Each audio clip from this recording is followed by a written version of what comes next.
कई तो ऐसे भी यंगस्टर्स हैं जो शादी नहीं करना चाहते, तो उनके लिए आपका क्या मैसेज होगा? इस डर से शादी नहीं करना कि कुछ ऐसा हो जाएगा। हर रिश्ते का अलग अलग इक्वेशंस होता है, किसी का अच्छा नहीं है तो ये नहीं है कि आपके साथ भी वैसे ही होना है। हाँ, समझदारी जरूर रखनी पड़ेगी। आप जब किसी को चूज करते हैं, आपका परिवार चूज करता है, तो अभी क्या होता है कि हम चूज करने में बेसिकली बाहरी चीजों को ज्यादा देखते हैं। जैसे एज अ पेरेंट भी अगर आप चाहोगे कि आपकी बेटी की शादी हो, तो आप क्या देखेंगे? प्रॉपर्टी कितनी है बेटे की, लड़के के पास, बैंक बैलेंस कितना है, जॉब कैसी करता है, वो भी एक क्वालिटी देखनी पड़ती है फ्यूचर के लिए। लेकिन मेरा मानना यह है कि जब आप देखें या परिवार देखे, आप देखिए उनके संस्कार, उनका बिहेवियर। कल के लिए अगर पैसा नहीं भी रहा, जॉब नहीं भी रही, तो वो आपको, आपकी बेटी को किस तरीके से हैंडल कर पाएगा, उनका वो बिहेवियर। एंड दूसरी बात, जहां तक रिश्ते टूटना या डाइवोर्सेस की है, मुझे मेन कारण उसका दो चीज लगती है। एक तो लैक ऑफ अंडरस्टैंडिंग। आज लोग समझना कम, समझाना ज्यादा चाहते हैं। अगर समझने से अच्छा समझाने से अच्छा समझने की कोशिश कर लेंगे, तो आधे रिश्ते तो वैसे ही बच जाएंगे। आज की भाषा में क्या, जब आप किसी को अपना प्यार एक्सप्रेस करते हैं ना, तो आई लव यू शब्द बोला जाता है, आई मिस यू बोला जाता है। एक बहुत सुंदर कोट है, हमारे कथा लाइन के बहुत अच्छे संत हैं पूज्य श्री मुरारी बापू जी। बापू बोलते हैं कि आई love you, I miss you, ये तो सारी दुनिया बोलती है, लेकिन सबसे अच्छा होगा जब आप किसी को बोलते हो आई अंडरस्टैंड यू, मैं आपको समझता हूँ। तो ऑटोमेटिकली उसमें समझने में ही I respect you, I love you, वो सब आ जाता है, क्योंकि आप उसको समझ रहे हो। वो समझना प्यार एक्सप्रेस से ज्यादा जरूरी है। फिर हम चीजों में अजम्पशन भी बहुत लगा लेते हैं, मतलब मन गढ़ंत कहानियां। अच्छा, मैं जिस तरीके से चाहता हूँ आप हमको प्रेम एक्सप्रेस करे, अगर उसने नहीं किया तो हमें लगेगा कि नहीं, ये हमसे प्रेम ही नहीं करता, प्यार ही नहीं करता। तो वो अजम्पशन भी कई बार हमारी चीजों को, रिश्तों को, कोई भी रिश्ता हो, नॉट जस्ट पार्टनर में, किसी भी रिश्ते में, माँ बाप के, भाई बहन के, दोस्तों के, हम कहानियां बनाते हैं। शायद उसके मन में नहीं चल रहा होगा वो, और एट दी एंड जाके हमें वो पता भी लगता है कि नहीं, इसका उद्देश्य ये नहीं था, लेकिन उससे पहले हम पूरे रिश्ते को बिगाड़ चुके, ओवर थिंकिंग से। दो तीन छोटी छोटी चीजें हैं, उनको अगर हम कंट्रोल करना सीख जाएं, अंडरस्टैंड करना सीख जाएं, कहीं भी किसी कोई चीज होती है, कॉन्वर्सेशन करिए, बात करिए उसके बारे में, बैठ के बात करिए, उस चीज को कहाँ खत्म किया जा सकता है उसके विषय पर चर्चा करिए। तो बातों से हल निकलता है, समाधान होता है। तो ये चीजें होंगी तो कोई भी रिश्ता बचाया जा सकता है, और आप चूज वाइजली, ढंग से, समझदारी से उस अपना जीवन साथी, पार्टनर चूज कर। ये तो बात हो गई दीदी हस्बैंड वाइफ की या गर्लफ्रेंड बॉयफ्रेंड की। लेकिन एक और रिश्ता है जो हमारे समाज में बहुत बात की जाती है, सास बहू का रिश्ता। और वो रिश्ता ऐसा है जो पता नहीं कितने जन्मों से सास बहू में बनती ही नहीं है, ऐसा कहते हैं ना जी। बहू अपनी तरफ से कितना भी कर ले, पर सास की एक्सपेक्टेशंस कुछ और होती है, या फिर उल्टा भी हो सकता है। तो वो रिश्ता, अगर कोई लड़की स्ट्रगल कर रही है उस रिश्ते को लेकर, तो उसे क्या करना चाहिए? क्योंकि कई लड़कियां, हम भी जानते हैं कि इंडिया में परेशान भी हैं, बहुत परेशान हैं। लेकिन अब क्या होता है ना कि आप जिस दौर से गुजरे हो, सास भी कभी बहू थी, तो वो एक ऐसे दौर से गुजरी है कि जहां उनकी जो सास रही हैं, उन्होंने उनको टॉर्चर किया। बिल्कुल। टॉर्चर करने के बाद उन्होंने उस चीज को एक्सपीरियंस किया। और अब सबसे बड़े दुख की बात है कि जब वो उस टॉर्चर को एक्सपीरियंस कर लेती हैं, अब करना ये चाहिए कि ये मैं इससे आगे न दूं, पर उनको लगता है कि मैंने सहा, तो अब वही सेम सिस्टम, वही सेम चीजें मैं अपनी बहू के साथ करूंगी। और इससे होते होते होते होते क्या होता है, पूरा घर जो है वो महाभारत की युद्ध भूमि बन जाती है। और आपके अपने जो थे, मतलब कई बार ऐसा होता है कि आपके अपना बेटा है, उसका जीवन जो है वो भी आप बर्बाद कर रहे होते, नॉट जस्ट बहू का, आप जो उसके साथ कर रहे हो, उसके साथ साथ क्या होगा, पूरा टेंशन, पूरा स्ट्रेस किसके ऊपर जाएगा?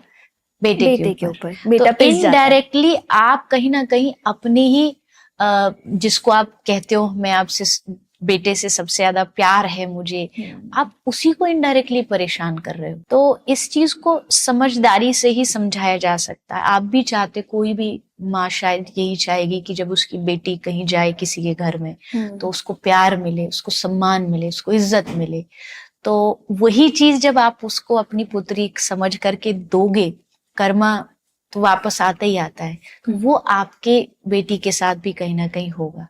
तो है तो सही, क्योंकि सास बहू का नाम आते ही एकदम आदमी अलर्ट हो जाता है क्या कुछ झगड़ा होगा, कुछ मसाला होगा। लेकिन ऐसा भी नहीं है। जहाँ समझदारी होगी, इस रिश्ते को बहुत अच्छा भी बनाया जा सकता है, बहुत आसानी से चलाया जा सकता है। बस एक ही चीज रखनी पड़ेगी कि आपको उसको, जैसे आप अपने बच्चों को प्यार करते हैं, समझते हैं, वैसे ही आपको उस नए घर से, क्योंकि एक पेड़ पूरा जीवन एक जगह रहे और फिर आप उस पेड़ को कहो कि नहीं, तुझे यहाँ से चल करके हमको शिफ्ट करना है। अब उस पेड़ ने पूरी रूट, जड़ें वहां की पकड़ चुकी है, मिट्टी को जकड़ चुका है, लेकिन फिर भी हम फोर्स करके उसे निकालते हैं। निकाल लिया, उस प्लांट को ले आए, अब दूसरी जगह उसको बोना है। आप बो दोगे और वो उग भी जाएगा, लेकिन कब? जब उसका टाइम टू टाइम ध्यान रखा जाएगा, पानी देना है उसको, कब धूप देनी है। नहीं तो आप जैसे उसको उखाड़ के दूसरी जगह लगाओगे, वो मुरझा जाए। वाह। तो यही एक लड़की के साथ होता है। 20-25 साल उसने एक जगह, पूरा 25 साल एक जगह को अपना घर समझा, परिवार समझा, और फिर अगले दिन उससे कहा जाता है कि अब तुमको सब कुछ छोड़ करके दूसरी जगह जाके, और अब तो चलो एक टाइम ऐसा आ गया कि पता रहता है कि भी कहाँ जा रहे। पहले के समय में तो ना नाम ना गांव कुछ नहीं पता है, हाँ। बिहेवियर नहीं पता उस परिवार का, और फिर वहां आ जाना, तो वहां बहुत जरूरी है। मुझे ऐसा लगता है बेटे से ज्यादा उस बहू का ध्यान रखना जरूरी है कि उसको कितना ऐसा सुख दिया जाए कि आपका घर मंदिर बन सके। क्योंकि अगर आप वहां टॉर्चर करोगे तो युद्ध भूमि आप ही का घर बनेगा और शांति आप ही खराब होगी। सही बात है। मुझे ना एक बार दीदी अवसर मिला था, सोनी पे एक शो आता था, यशोमती मैया के नंदलाला। उसमें जब बाल रूप में एकदम कृष्ण भगवान थे, तो उनके डायलॉग्स को रिकॉर्ड करने का अवसर मिला था मुझे। तो मुझे इतना अच्छा लगता था।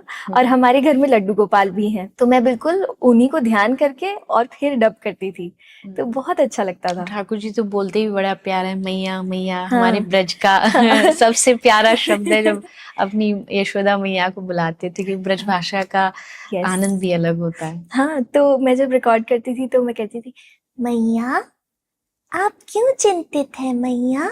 ऐसे जी, बहुत अच्छा लगता था। मैं भी अभी कहीं भी दुनिया में जाती हूँ, एक आदत जैसी पड़ गई है। कोई भी महिला मिलती है हमारे, तो उनको मैया कह करके बुलाती हूँ। तो बहुत सारी अभी रिसेंटली मैं 2 महीना यूएस होके आई, तो कई माता तो ऐसी है, वो स्पेशली फोन करती है, बोले हमको मैया सुनना है, इसलिए हमारा मन कर रहा था। मैं आपको एक चीज दिखाती हूँ। मैंने अपनी मम्मी का नाम देखिए क्या रखा है, प्यारी मैया। प्यारी मैया। जी। तो ये तो है, ये सब कृष्ण भगवान ही करवा रहे हैं हमसे। अच्छा दीदी, मुझे एक और चीज आपसे जाननी है, जो निधि वन की जो कहानियां प्रसिद्ध हैं, क्या सच में ऐसा होता है रात को वहां पर कि सारी गोपियां आती हैं और वहां पर लीला होती है? ऐसा होता है? बिल्कुल होता है। ये कोई भी कहानियां मनगढ़ंत नहीं है।